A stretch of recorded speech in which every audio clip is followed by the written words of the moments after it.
Yo, droners, and welcome to this week's edition of Droner News. And we have some really cool stuff, something called humpback dolphins, and you know I love whales and stuff. And we also have a possible another competitor for DJI. That's not the one that we already talked about in the other video, so let's do it. Coming at number one, we have the Halo drone. And this is made by a Brooklyn-based startup company called Spatial, which they spelled really interesting, S-P-A-C-I-A-L. Whatever. But either way, this is like a blimp kind of sort of drone that is like a big white ball, and underneath there's a camera.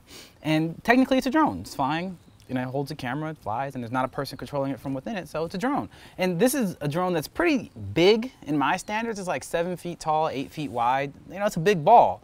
The thing can stay in the air for like 3 hours, and even if the battery dies, it has no danger to anybody because it's just gonna harmlessly float in the air. Now, you think, like, where would you apply having a big blimp like drone that, you know, can not hurt people? It's like, oh, I know, stadiums. Spatial was really smart about creating this drone. They actually took it and made it so that they made partnerships with ABC, NBC, and CBS. With their prototype, they also just used the New Jersey Devils hockey game, what went really well. So stay tuned to be looking forward to seeing more actually camera-toting blimps at your next sporting events. Coming at number two, we have back in 2014, some Australian scientists discovered a new type of dolphin. It's called a humpback dolphin, which I'm really mad that I didn't find out about until just now. But either way, we'll get to that later.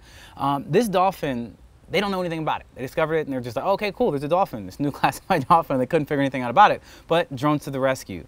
Drones came in and they're using the drones to be camera drones to be able to study their habitat, be able to study how many there are, obviously count them, and see the kind of things that they eat, how they hunt, and all the other kind of stuff, because drones can harmlessly observe. It's almost like the God power. It's pretty cool.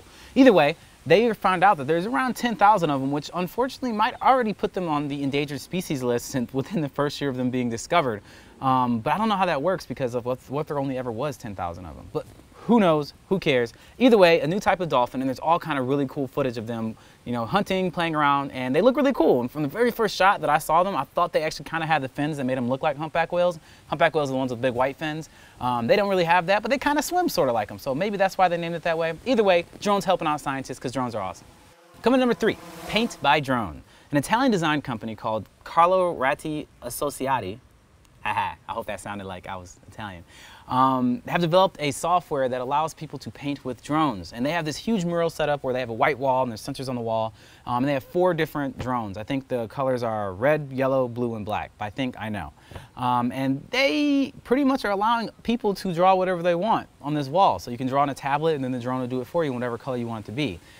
You know, I don't think our imaginations have to go very far of what is probably going to be drawn upon these at some point. They also have safety precautions to allow so that nobody can get hurt. They have a big net over where the drones are flying. And the drones, you know, carrying paint, little spray things. They actually look like parrot drones to me. But either way, these drones are painting stuff on this wall as part of a installation or a art piece by this company that seems pretty cool. You know, for me, like the applications for this is like really making it for mural artists to be able to do things in a lot easier way. Moving forward and doing bigger, more amazing things, because the risk of having somebody up on these scaffolds or whatever to be able to paint these huge murals or these huge things that we all love on the side of buildings or the sides of whatever no longer have to be people putting themselves at risk to make it happen. We can still have it happen. So they will debut and test this technology in this fall at 2 separate installations, one in Turin, Italy, and the other in Berlin, Germany. So if you're in the area, check it out. All right, coming to number 4. Parrot is opening a prosumer division. Now, this is weird to me because I know earlier I actually had talked about how Parrot had laid off 300 of their employees, which I thought was a direct retaliation to how bad DJI is kicking everybody's butt in the drone game. But when I really think about it, Parrot was actually never really in the same kind of category as DJI when it came to drones, because Parrot wasn't really making camera drones. They had like toy drones, then they had industrial drones, and the industrial drones were really focused on agriculture. And now that DJI just started going after agriculture, Parrot's like, well, I guess we can go after the prosumer camera drone companies. And that's what they're doing. And you know, they announced that they're getting 3 new drones as part of the prosumer line. But to me, they look kind of like the upgrades of the Disco and the Bebop models. So the Disco Pro AG has been outfitted with a few new sensors, and there's a Sequoia camera and Thomas Flight feature, blah, blah, blah, blah, blah. 4,500 bucks.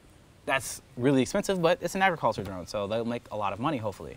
The other drones are the Bebop Pro Thermal, so they'll have a thermal drone, which is awesome, which they did not announce a price for, and the Bebop Pro 3D, which I guess shoots in 3D. They don't really describe it all that well. I mean, it sounds self-explanatory. But yeah, like I said, this really seems like their urge to really compete with DJI when it comes to the prosumer market, which I hope happens because, you know, having competitors that actually can compete with you instead of having a monopoly makes it so that you have to keep your stuff together. So hopefully they'll help DJI do that and help everybody have better drones. Coming in last but not least, number 5, Qualcomm, which we've talked about before in Droner News. We were talking about how they were actually testing out flying drones off of a 4G LTE network, which basically is flying it from the same signal you have on your cell phone. So I was like, all right, that seems kind of cool. And at the time, they were just in the testing phase, and they actually just now completed that testing phase. And what they found out is that you get better service at 400 feet than you do on the ground, which seems kind of like common sense.